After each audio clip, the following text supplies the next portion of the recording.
Hello guys, good morning. Welcome to my channel. It's me, April Cat. Samahan nyo nga po ko sa aming tour papuntang Thailand. So, nandito nga po kami ngayon sa NAIA International Airport, Terminal 1, para sa aming flight to Thailand. 3 p.m. po ang aming flight, pero maaga po kaming umalis para maiwasan po namin yung traffic at yung aberya sa daan. Kaya umalis po kami ng bahay around 8:30. Dumating po kami doon sa point-to-point bus po kasi ang sinakyan namin, guys. So ang oras na napili namin is yung 9 a.m. So dumating kami sa airport ng mga 11 a.m. So ayun, maaga naman po kaming nakarating at medyo mahaba din po ang pila doon sa airport, pero at the same time hindi naman po kagaya ng hindi naman kami nahirapan dahil pagdating naman po namin doon ay nakapasok kami kaagad at tinignan lang po namin yung oras ng flight namin, kung anong oras po mag-o-open yung para sa Philippine Airlines dahil yun po ang aming sasakyan papuntang Thailand.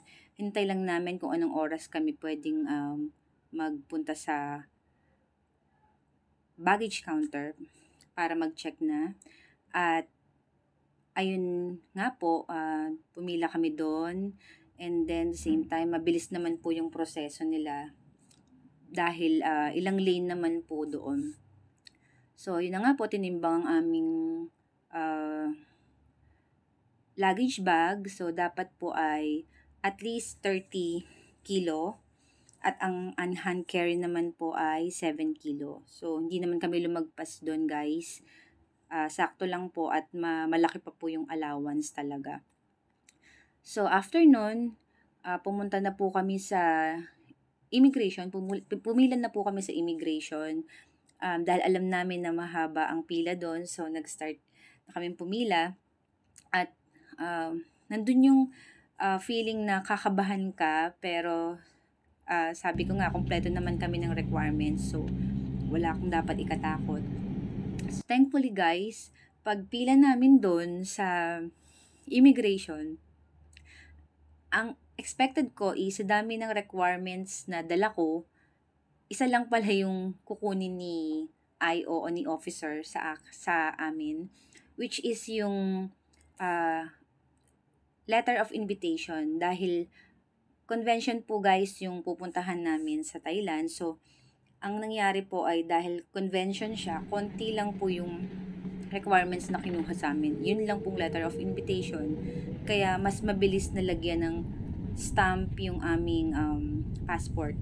So wala na pong ibang hiningi, napakabilis lang po ng proseso at thankfully nakahinga po kami ng maayos dahil okay lang na marami kang na-prepare kami ng mga requirements. At least alam namin na hindi kami mo-offload. So, iwas offload, kinumpleto namin. Pero, hindi na nga po hinanap yung iba. So, yun na nga po. After nun, dahil it's 12 o'clock na, guys, kumain muna kami ng lunch dahil gutom na rin po kami. Dahil nga po sa Terminal 1 kami, wala pong available na mga food masyado. So, ang binili na lang namin is bread para lang hindi kami magutom. Kasi doon naman po sa aeroplano is yung package na nakuha namin is yung may kasama na pong food. Kaya, okay na din po dahil doon na lang kami kumain doon na lang kami kakain sa aeroplano. So, after namin kumain is nagpunta na nga po kami sa money changer at nagpapalit nga po kami ng pera. So, kami ang pinapalit po namin is dollar. Dollar po muna ang pinalit namin dahil ang sabi nga sa amin, mas mabuti daw pong dollar muna instead of diretsong baht, which baht yung sa Thailand money. Kasi, mas malaki daw po yung palitan when it comes to dollar kesa daw po yung gagawin namin na diretso po na bat ang papapalitan namin sa airport. So, maliit lang daw po yun. So, ang ginawa namin is, ganun nga po, nag-dollar kami. Nagpapalit lang po kami ng pera dyan. Then, after nun, naghintay na lang po kami ng oras ng flight namin around 3 p.m. So, guys, yun nga po, nakasakay na kami at alam niyo po ba yung pakiramdam ko dahil medyo sa dulo po kami ng eroplano, is iba yung pakiramdam dahil hindi ako nakainom ng Bonamine, sobra akong nahihilo during that time and hindi ko ma-explain yung nararamdaman ko. Kumain naman ako ng lunch pero hilong-hilo talaga ako at nasusukat po talaga ako. Pero akala ko is ilalabas ko na dahil hindi ko na kaya. Nahihilo po talaga ako dahil yung galaw masyadong maulap po nung mga tanghaling tapat na yan. Ng hapon na yan, guys. So, nahihilo po talaga ako. Pero nung nakita ko yung tanawin sa ibabaw sa kalangitan, worth it. I mean, ang ganda pong pagmasdan talaga, lalo nung mga ulap na at ma-enjoy mo habang lumilipad ka talaga na iba yung pakiramdam. So guys, nandito na po kami sa Thailand. Welcome to Thailand. So, ito na po ang kanilang airport, guys. Ang ganda, ang laki, at ang bilis din po ng pila. So, hindi na po masyadong maraming tanong-tanong pa. Basta, papakita mo lang ang passport mo at okay na, stamp. So guys, ito nga po pala ang aming hotel. Ang name po ng hotel namin is Nasa Vegas Hotel, Bangkok. So dapat hindi po talaga yung aming hotel. It's V1 Prime. Yung malapit po talaga dapat sa convention yung pinili namin yung hotel. Pero since sinabi po sa amin before the day ng aming flight na for renovations na daw po yung hotel, so kailangan namin din. So okay naman po yung hotel, guys, with breakfast na po yung napili dito for 5 days and 4 nights nga po pala kami, guys. So habang nag-stay kami dito sa hotel is may breakfast po kami. So yun pong kagandahan. Masasabi kong maganda po yung hotel, malinis, at talagang when it comes to food naman po is talagang masasarap din yung mga food nila, as you can see. Tapos mabait naman po yung staff. So wala naman po kaming naging problema doon. And with wifi na rin po siya, guys. So ma-enjoy nyo po talaga. So ito na nga po, guys. It's our first day ng aming tour dito sa Thailand. So guys, kami nga po pala dito ay exclusive po. For 2 lang po ito. Kami lang po ng husband ko.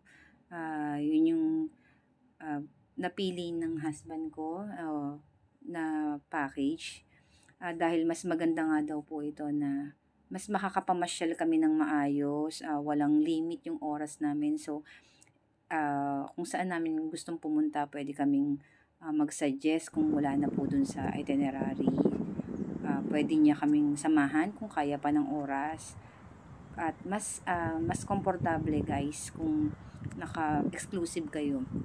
Compare po sa maramihan na group is may limit daw po yung oras. So, thankful po rin kami dun sa aming tour guide na napakabait nga po. Na hindi kami pinabayaan during our stay in Thailand. At masasabi ko na naging smooth yung aming tour during itong first day namin kasi talagang sinasamahan niya kami at talagang inaasikaso niya kami. Yung hindi mo mararamdaman na iba ka sa kanilang lugar. So guys, pinuntahan namin ito yung first day namin is yung Coffee War, yung Buddha na sinasabi na once na pumunta ka dito. Sa kanila po kasi ay mostly as puro temple talaga. So, yung first day namin is yung Buddha. So, sabi daw, naniniwala sila na etong pinuntahan naming unang lugar is, ito nga po yung Buddha na sinasabi na once na nag-wish ka dito, so, matutupad daw yung mga wishes mo. So, wala naman pong masama at kung itry na mag-wish, sana nga magkatotoo. So, iyan guys, ang ganda po dito. Ganda po ng lugar nila. Ang ganda ng pasyalan nila. Yun nga lang po guys, ang masasabi ko lang po kasi sa inyo is maghanda kayo ng hat. Also, dapat naka-sandals kayo. May dala rin po ko dito portable fan kasi sobrang init. Kung mainit po dito sa Pilipinas, dahil summer din po ito, sobrang init po talaga. As in, ramdam na ramdam mo yung init. At kailangan may dala ka rin na water just in case na mauhaw ka, meron kang naka-ready. So, mostly naka-hot po ang mga tao dito dahil ang init po talaga. So, kung pupunta kayo guys, much better i-prepare nyo po yun.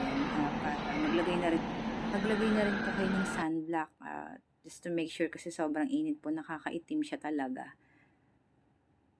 So guys, ang ganda nga po talaga dito. So, nagpunta rin kami ng Nong Notch Garden or yung sinasabi nila ng Botanical Garden. Guys, ang ganda po dito. Pero medyo pricey nga po yung talaga. I think it's 1.8 per head yung binayaran namin dito. So, kasama na po doon yung buffet. Naka-buffet po kami dito. And also yung elephant show. So, mag-enjoy ka naman talaga kasi ang ganda po talaga. At ang lawak po talaga ng iikutan mo dito. So, hindi kulang po ang isang araw for me. Dahil talagang sa lawak po ng pupuntahan mo. At na-enjoy ko dito yung kanilang mga show. Ang gaganda, ang gagaling po nila. So, much better guys na kung gusto nyo po ma-experience ng Thailand is puntahan nyo rin po talaga tong Nong Notch Garden at maganda po siya talaga.